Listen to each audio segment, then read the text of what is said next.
Hello, good evening.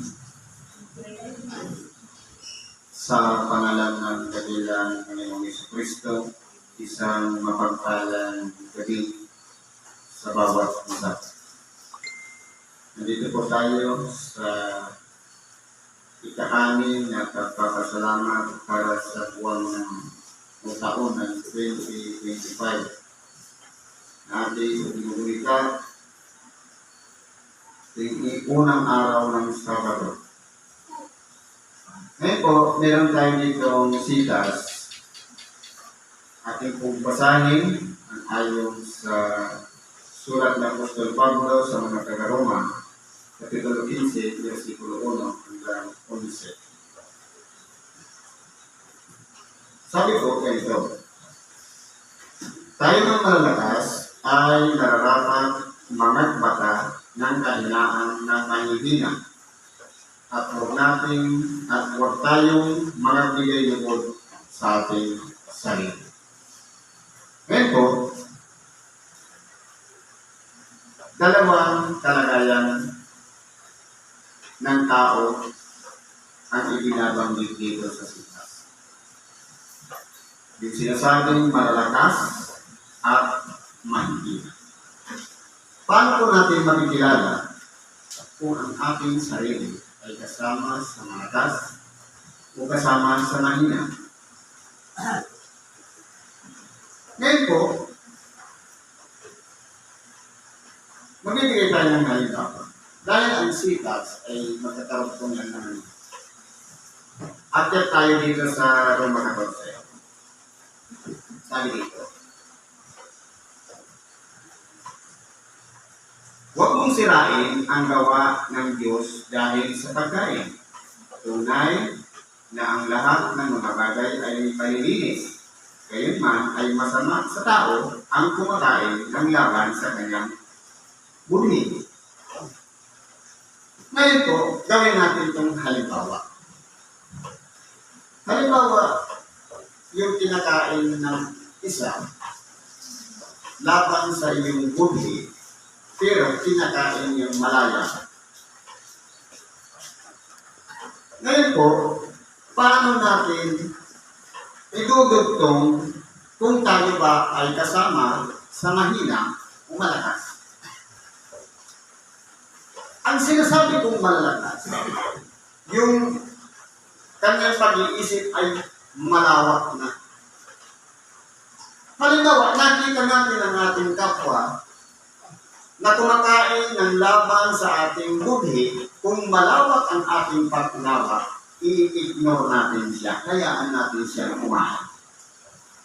Pero, kung halimbawa, nakita natin, kinakain niya ng bukal sa kanyang puso, sa kanyang kalooban na wala siyang nalalabag, tapos yung kinakain niya tutol sa iyong budhi at hinatulan natin siya na bakit ka kumakain yan, ibig sabihin niya, hindi pa tayo kasama sa tinatawag na malalakas. Dahil po, ang sinasabing malalakas, marunong mag-adjust. Malawak ang pag-iisip. Kayang unawain ang kalagayan ng kanyang kapwa. Marunong magpigil at magtimpi o mag-control ng sarili upang hindi makahatol. Isa po yan sa tinatawag na malakas. Halimbawa, di ba ang gulong ng buhay, minsan nasa ibabaw ka, minsan nasa ilalim. Ito ba din yung punto nasa ilalim ka, ikaw ngayon yung nangangailangan. Ngayon, gusto mong masolve yung problema mo, siyempre ibabahagi mo sa iyong kapwa, isi-share mo sa pamamagitan ng kwento. At kapag narinig niya, ibig sabihin, involved na rin siya sa nangyayari sa iyo. Mayroon ng direksyon. Ngayon, kung nasa kalagayan kang malakas, at alam mo yung kahinaan ng iyong kapatid, pero hindi mo matulungan dahil dati noon nasa taas siya, tapos ngayon nasa baba naman siya, ba't mo siya tutulungan? Ang mangyayari po niya, paghatol pa rin. Kasi po, ang nangyayari? Sa halip na malakas naman tayo at yung isa naman ang nasa mahinang kalagayan, dapat tayo naman ang marunong mag-adjust ng sarili. Hamuin natin yung nasa kahinaan ng isang taong nasa mahinang kalagayan. Kaya po, sabi nga dito, hindi ibig sabihin lahat palagi tayong malakas. Lahat palagi mahina. May mga pangyayari na minsan tayo'y malakas at tayo'y mahina. Ngayon po, halimbawa, nakita natin ang ating kapwa. Bagamat, halimbawa, meron din tayo sariling problema at humingi din tayo ng payo sa iba. Pero mayroon pa palang mayroon mas malala pa ang problema dito sa atin at kaya naman natin siya advisean na turuan kung paano niya masagot ang problema. Baka isa rin tayo sa tinatawag na malakas. Kasi po, kung titingnan po natin dito, makikilala ang isang tao kung siya'y malakas, kung marunong siyang umunawa sa mga sitwasyon, marunong mag-adjust, marunong kumilala kung paano niya isosolve ang isang problema. Hindi ba magaling tayong magpayo? Totoo po yun. Lahat naman tayo. Pinagkalooban magpayo sa ating kapwa. Pero minsan din, nangangailangan din tayo ng payo. Minsan din nagiging mahina tayo. Pero, sabi dito, tayo ngang malalakas. Sabi ni Apostol Pablo, kasama siya sa malalakas. Ay nararapat mangagbata ng kahinaan ng manhihina. Halimbawa ng panahon galit ka dyan dahil siya naman ay nasa taas, tapos nabaliktad, siya naman yung nasa mababang kalagayan, tutulungan ba natin kung hindi? Ngayon, alam natin na kung naririyan, pinaghaharian tayo ng Diyos, hindi po dapat humiira dyan ang galit ko po. Kundi gagawin mo ang pagtulong sa iyong kapwa. Dahil mas higit siyang nangangailangan ng tulong isa sa iyo. Sabi na, mga bata, isakripisyo muna natin yung galit, yung hinanakit, yung sama ng loob, noon, para lang matulungan natin siya. Ganito po ang ibig sabihin ng sitas na to. At huwag tayong mga bigay lugod sa ating sarili. Nakagawa ka na ng kabutihan, nagkwento ka pa sa lahat. Alam mo, may problema yan si kung hindi ko tinulungan, hindi sana yan masusolve. Di ba may warning? Kapag tumulong tayo, dapat mula sa puso, hindi na pinamamalika. Ito po ang laman ng sitas na to. Bawat isa sa atin ay magbigay lugod sa kanyang kapwa, sa kanyang ikabubuti at ikatitibay. Dapat po, yung ginagawa nating pakikitungo sa kapwa, kung siya'y bumagsak dahil nga sa kalagayan mahina, dapat papagtibahin natin yun. At kapag siya'y nakatayo, hindi na siya muling bumagsak. Sino ba ang makakagawa nun? Walang iba, lingkod ng Diyos. Dahil nananahan sa kanyang puso ang Espiritu ng Diyos. At nananahan din ang Espiritu Santo. At taglay-taglay pa ang salita ng Diyos. Nakikibahagi tayo ng salita ng Diyos. Bagamat, kahit sabihin hindi tayo pinagkalooban mga ngaral, pero marunong ka naman mag-advise gamit ang salita ng Diyos. Indirect ka lang, hindi mo ginamit yung Biblia, pero ikabubuti ng iyong kapwa. At ikatitibay. Dapat kapag tumayo siya, halimbawa sa pasyente, hindi ba kayo yung pasyente, nasa kalagayan mahina, at tayong malalakas tayo ngayon sa ating nakakapit ngayon yung pasyente. Dapat iiwanan natin siya, magaling na kaya ng tumayo sa kanyang sarili. Ganun po ang halimbawa ng isang malakas. Pero pagkatapos nun, huwag mo naman ipagkwento. Saan ka magaling doon? Umuwi muna ako sa probinsya kasi tunulungan ko yung kapatid ko nagkasakit. Nagkwento pa. Ano pang reward natin matatanggap sa Diyos? Wala na. Matitiway na lang yung ginawa natin kabutihan. Dahil tinanggap na natin sa ating sarili na papurihan tayo.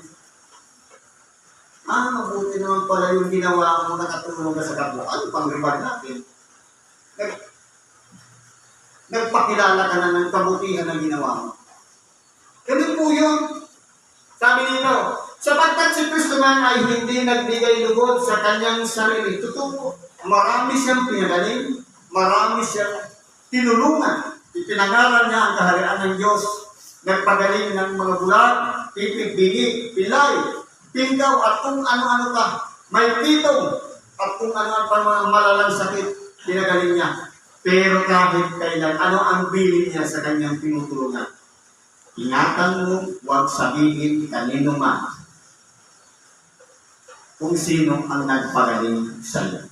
Isang halimbawa na hindi dapat ginagawa ng sumusunod kay Kristo. Si Kristo mismo, hindi siya nagbigay ng sa kanyang sarili. Lalong-lalo na tayo, followers lang tayo ng Kristo. Hindi dapat natin ipagpinto ang mabuti o maliit na bagay na nagawa natin sa ating kapwa. Sapagkat ang anumang mga bagay na isinulat ng una ay nakasulat dahil sa ikatututo natin. Totoo po. Yung lahat ng narito sa banal na kasulatan. Hindi ba mayroong mga banal na kasulatan kapag may mga problema? Kung ikaw ay nahahapis, hanapin mo itong verse na ito. Kung ikaw ay natatakot, hanapin. Nandun na lahat yung detalye.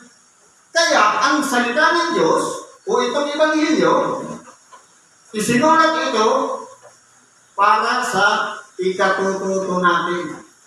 Halimbawa, kaya natin magbasa, pero hindi naman natin nauunawaan dahil po ito, lahat ng kasulatan ay pinasihan ng Espiritu Santo. Ibig sabihin, kung ikaw ay nasa kalagayan tao, hindi mo talaga maiintindihan, hindi na kailangan mo ng subaybay ng Espiritu Santo para maunawaan mo ang Ebanghelyo. Ngayon, kaya nga, may mga sinugo na mga tagapangaral ng salita ng Diyos na siyang pinangunahan ng Espiritu Santo, sila po yung from spiritual na kalagayan, ginagawa niyang physical. Napapakinggan na natin yung mensahe, yung kahulugan ng mga ibang bilyon, isinulat dito sa banal na kasulatan. Kaya po, madali nang intindihin.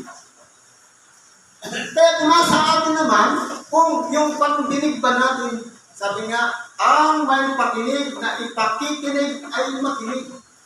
Ibig sabihin, ang may tainga na handang makinig, dapat meron pang karugtong yan, umunawa, na uunawaan dapat ang kanyang pinapakinggan.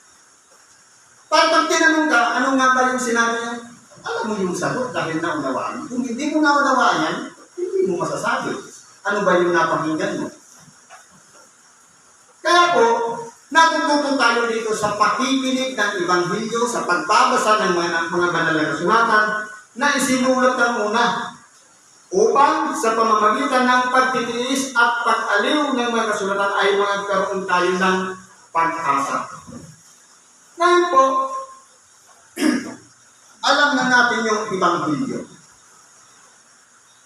Pero kapag wala pong kalakip na pagtitiis, halimbawa, punding-punding ka na, ano ba yung pinagkagawa naman ito dito? Paulit-ulit naman. Kung wala kang pagtitiis, magre-reklamo ka, pakaawanin mo ka. Pero kung may pagtitiis ka, pagtyagaan mo sa panalangin, baka sakaling magbago ka. Nang sa ganon, sa atin, na nakakaunawa, na tayong malalakas, nagsising kayo yung Ebanghelyo at sa kanya hindi pa, baka sa awa ng Diyos sa pamamagitan ng kadadalangin natin, mag-sink din sa kanyang isip, mabuksan ng kanyang puso. Salamat sa Diyos at nagbago din. Hindi ba ka? Kaya po ang Ebanghelyo, hindi lang sa pakikinig, hindi lang sa ikatututo, dapat meron din pagtitiis at pag-aliw. Kasi pag-aliw, parang may pagsimpatya pa tayo sa ating kapwa. Na may pagpapahalaga tayo. Pinakausap na natin, itinadalangin pa natin. Yung pag-aliw, personal yun. Pero yung pagtitiis, idalangin natin. Hindi natin kayang kausapin ang harapan, idalangin natin. Sabi nito, gawin naman ng Diyos ng pagtitiis at pag-iliw na kayo ay magkaisa ng pag-iisip ng isa't isa ayon kay Kristo Jesus.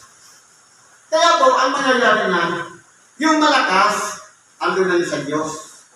Yung nasa mahina naman kalagayan, nangangailangan ng tulong ng malakas. Kapag tinulungan mo yan, parehas ng luluwalhati sa iyo. Hindi ba magandang pakinggan? Nanadagdagan yung malakas dahil naibangon natin yung mahina. Napatayo natin siya na sarili niya mga paa. Na kaya nang tumindig sa kanyang sarili. Pero ang problema, tayo po kasing tao minsan, kapag hindi na natin pinakaya, sumusukukin tayo. Pero, kailangan tayo, sabi nga, kailangan natin ng panalangin at ayuno. Ang control at connection kay Lord. Ang panalangin, connection. Ang ayuno, pag-control sa sarili. Hindi lang sa prayer. Kahit gabi-gabi ka mag-prayer, kung hindi na magbabago ang ugali, useless pa rin ang prayer. Kasi hindi po, ang pag-ayuno kasi, tag-iwas. Sabi na, ang tunay na reliyon ay ang pag-ingatan ng kanyang sarili na walang dunis, hindi madunisan ng sanlibutan. Magpigil ng kanyang hila. Ito ang number 1 na kinukontrol. Upang kayo na may pag-iisip sa pamamagitan ng isang bibig ay luwalhatiin ninyo ang Diyos at Ama ng ating Panginoong Jesucristo. Hindi ba napakaganda? Dati noon, pasyente lang siya. Nakapag tayo, dinala natin dito. Pagkatapos, nung tinulungan natin, lumakas siya, nakarecover siya. Hindi ba dati tayo lang yung nagpupuri sa Diyos. Ngayon, kasama na natin siya nagpupuri sa Diyos. Hindi ba ang saya? Ang sarap nagkaroon ng produkto o bunga yung ating sakripisyo na pinagtiisan natin na sa ating kahit sugat, nangangamoy na, parang ayaw na natin lapitan. Pag minamagwit natin, parang hindi na tayo makaprana. Pero, pasalamat tayo sa Diyos dahil nagtagumpay tayo sa bagay niya. Dalawa na yung nagpupuri sa Diyos. Kaya tayo dumadami dahil po sa isang objective na walang iba, makahikayat ng mga kaluluwa na mailapit sa Diyos at magsisig at magbalik loob at magiging kasama na rin natin. Isa na rin kapatulan. Hindi ba napakasarap pakinggan? Na kumbaga, yung sakripisyo natin, nagbubunga yun. Huwag lang natin ipapurkwento yung ginawa natin kabutihan. Dahil ang reward sa pagpabalik pa ng ating dahilan, Panginoon. Sa pagbubuklong. Hindi pa ngayon, kaya huwag muna natin tanggapin ang pasalamat ng ating kapwa. Dahil kapag tinanggap na natin yan, sa pagbalik ng ating dahilan, Panginoon, wala nang hindi na naka-record yun. Kasi kung ganito po yan, kapag gumawa tayo ng mabuti sa ating kapwa, lahat ng ginawa natin kabutihan naka-record doon sa libro ng buhay. Ngayon, kung dito pala, in-accept na natin yung pasalamat at niluwalhati na natin ang ating sarili dahil sa ginawa natin maliit lang na bagay, murado yan doon. It-post out yan doon. Nagagawa ka ng ganitong mabuting bagay. Pinuri ka, pinasalamatan ka, tinanggap mo na, in-admit mo na. Tinanggap. Plus minus. Ano pang reward na matatanggap natin? Sabi dito, sa ganito'y mga tanggapan kayo gaya naman ni Kristo na tinanggap kayo sa kaluwalhatian ng Diyos. Ito po ang dapat maging attitude o ugali ng isang lingkod o tagasunod ni Kristo. Magtanggapan. Parang bisita na kapag dumalaw sa atin, papusukin natin sa ating tahanan. I-entertain natin. Gawin natin welcome o bukas ang ating tahanan, lalong-lalo na sa kapwa lingkod ng Diyos. Importante po yun. Kasi po, ang paggawa ng kabutihan, sabi nga, tayo'y nangaligtas hindi dahil sa paggawa ng mabuti sa kapwa, kundi dahil sa habag at awa ng Diyos. Ibig pa sabihin, dati, hindi tayo kalugod-lugod sa Diyos, pero kinahabagan tayo, kinaawaan tayo, nabago natin ang ating sarili dahil sa kalooban ng Diyos.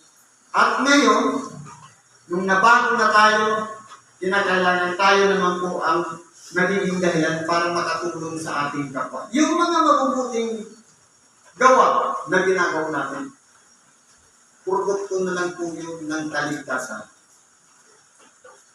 Ibig sabihin, naghaharing sa atin ang Diyos. Kaya pala tayo'y nakakatulong na at nakakabag na sa ating kapwa. Sapagkat sinasabi ko na si Kristo ay ginawang ministro ng pagpatuloy dahil sa katotohanan ng Diyos upang kanyang mapagtibay ang mga pangakong ibinigay sa mga magulang. Kaya nga po natin nabilang, Panginoon, bagamat siya ay anak ng Diyos, dahil nung isinilang siya ay nasa ilalim ng kautusan, kinakailangan niyang sumunod ayon sa kautusan. Kaya nung ikawalong araw, dahil sa kautusan na kinakailangan siya ituloyin, sinunod niya. Pero pagkatapos po nun, nung siya'y nangangaral na ng Ebanghelyo, doon na po nang nagkaroon ng bagong pakikipagtipan ang Diyos sa tao. At nangyari yun matapos ng mamatay ang ating katilang Panginoon. Kasi po, ano yung ipapangaral? Kung hindi pa muli nabubuhay na maguli ang ating katilang Panginoon.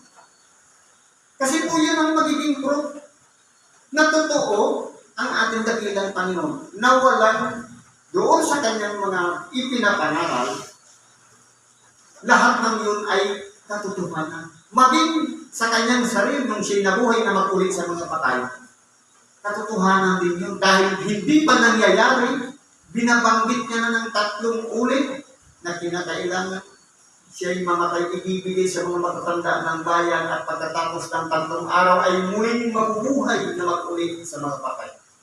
Sinambit niya lang. Kaya ibig sabihin, dahil sa sinabi niya yun at sa hula ng mga propeta, napagtibay yun. Kaya po ang ating dakilang Panginoon nabuhay sa ilalim ng kautusan nung siya'y nabuhay din na mag-uli sa mga patay. Siya'y naging ministro. Sapagkat isa rin siya sa tagasunod ng nasa kautusan na walang iba ang pagtutuloy. Ang pagtutuloy po kasi sa isang termino, paghubad. Sa makatuwid, sa pamamagitan ng aral na ibinabahagi o ipinapangaral ng ating dakilang Panginoon, nagiging hubad po tayo sa harapan ng Diyos. Lahat ng mga bagay na ating ginagawa, tayo'y hahatulan, dipindi po sa ating mga gawa. Kaya wala po tayong maipatalo. Kaya siya'y naging ministro. Kung siya'y namatay sa krus, hubad. Ganun din ang tingin sa atin ng Diyos. Hubad tayo sa Kanya. Mula nang tayo magsipagsubok sa Kanya at nagpasakot sa Kanya at kinilala natin siyang Panginoon. Kaya, maliit na bagay yan, nakatago man sa lihim o lahat ng yan, nakikita ng Diyos.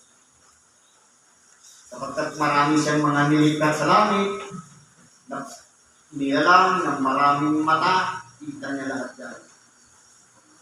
Ano pa sabi dito? At upang ang mga hintil ay makaluwalhati sa Diyos dahil sa kanyang kahabagan, gaya ng nasusulat. Kaya nga, ikaw ay aking pupurihin sa gitna ng mga hintil. Ito po kasi si San Pablo. kung maalala natin, siya po ay tinawag para maging apostol ng mga hindi. Kasi po, yung mga pinili ng ating dakilang Panginoon, kahit kung si Simon Pedro, ayaw niya talagang lumabas sa Israel. Focus lang siya sa mga Israelita. Hindi ba nagkaroon pa nga siya ng panaginip o pamitain? Anong sabi? Meron isang lambat na bumababa at may mga hayop na nandoon. Habang bumababa, tinitingnan ni Pedro ano ang sabi ng isang tinig. Pedro, magpatay ka at kumain. Ano ang sagot ni Pedro? Hindi pa napasukan ng anumang bagay na marumi ang ating bibig. Ito po ay hudya ng pagbubukas ng Ebanghelyo para sa mga hindi. Pero takot si Pedro. Dahil po kasi si Pedro, nung siya'y Simon pa, para siyang ginaganon-ganon ng hangin, walang paninindigan. Kaya nga sabi niya, mula ngayon hindi na Simon ang itatawag sa'yo, kundi Pedro, parang tumigas-tigas naman ang kunti. Pero po, ito si San Pablo, kung maalala natin, nung nakisalo ngayon ito si Simon Pedro, napansin niya nun ni San Pablo yung kanyang ginawa, na parang plastikan lang yung pakikitungo niya sa mga hindi. Hindi ba ga? Pinayuhan siya ngayon ni San Pablo. Paano mo mahilikan at isang hindi na mabago ang kanyang sarili kung pagdating doon sa pakikitungo, sinasabayan mo rin ang hindi, paano mo siya mababago? Kaya po, itong si San Pablo, siya po ang naging apostol ng mga hindi. Kaya po, sa pamamagitan niya, sa kanyang mga panangaral at mga sakripisyo na dinanas ilang beses siyang ibinilanggo at pinakakawalan ng anghel, nangyayari po yun para lamang masunod na ang Ebanghelyo dapat ipangaralin sa mga hindi. Para yung mga hindi papurihan ng Diyos sa pamamagitan ng bunga ng pangangaral na yun. Hindi lang pagpupuri. At aawit ako sa iyong pangalan. Hindi pa maraming nagpupuri sa Diyos dahil sa awitin. At muling sinasabi niya, magdala kayo kanyang mga hintil sa kanyang bayan. At muli, purihin ninyo ang Panginoon kayong lahat ng mga hintil. At purihin siya ng lahat ng bayan. Kaya po kung titingnan po natin, si San Pablo hindi nasayang ang kanyang pagpapagod sa pangangaral ng salita ng Diyos. Bagamat hindi mabuti ang naging kanyang kamatayan, pero dahil sa sakripisyo niya, na doon nakatalaga ang kanyang buhay, alang sa Ebanghelyo, hindi po siya nang hinayang anuman ang kahatungan ng kanyang kamatayan. Mamalag po ang nangamatay kay Kristo dahil sa trabaho o obligasyon na mangaral ng salita ng Diyos. Saan po sila paroroon? Nandun sa ilalim ng dambana. Yun ang mga unang bubuhayin na mag-uli sa mga patay. Yung mga nagsakripisyo, nagsuffer at ng kung ano-ano pa ng kahirapan o pag-alipusta o kamatayan man na dinanas nung nabubuhay pa dito sa ibabaw ng sanlibutan, napakaganda po ng kanilang kalagayan sa ilalim ng dambana. Kaya po, kung tayo po ay tagapangaral ng salita ng Diyos, kinakailangan kasama tayo doon sa malalakas. At yung mahihina, kapag nagsishare na tayo sa atin, ang humihingi ng advice, payuhan natin ng tama. Na dapat matuto siyang tumayo sa sarili niyang mga paa. Nang sa ganon, sama-sama natin papurihan ang Diyos. Totoo nga, hindi tayo mga Israelita. Pero kasama tayo sa mga mapalad na naabutan ng Ebanghelyo at ngayon ipinagpapatuloy natin ang pangangaral ng Ebanghelyo. Noon, iba ang tagapangaral ng salita ng Diyos, tayo tagapakinig lang. Pero may henerasyon nagtatalaga ang Diyos ng mga bagong tagapangaral para magiging halili ng mga sinaunang tagapangaral. Kaya tuloy-tuloy lang po ang Ebanghelyo, ang pangangaral. Dati pasyente lang. Ngayon, nung nakaunawa na ng salita ng Diyos, tagapangaral na. Ganun po kasi ang kalooban ng Diyos. Dapat hindi mapigilan ang pangangaral ng salita ng Diyos. Siguro po, nandito na lang sa inyong bagay sa oras nito. Salamat po sa Diyos at anuman ang ating mga kahilingan, karahingan sa Diyos, ilapit natin sa Kanya, at ipagkatiwala natin ang ayon sa Kanya. Salamat po at isang mapagpandang gabi sa bawat isa.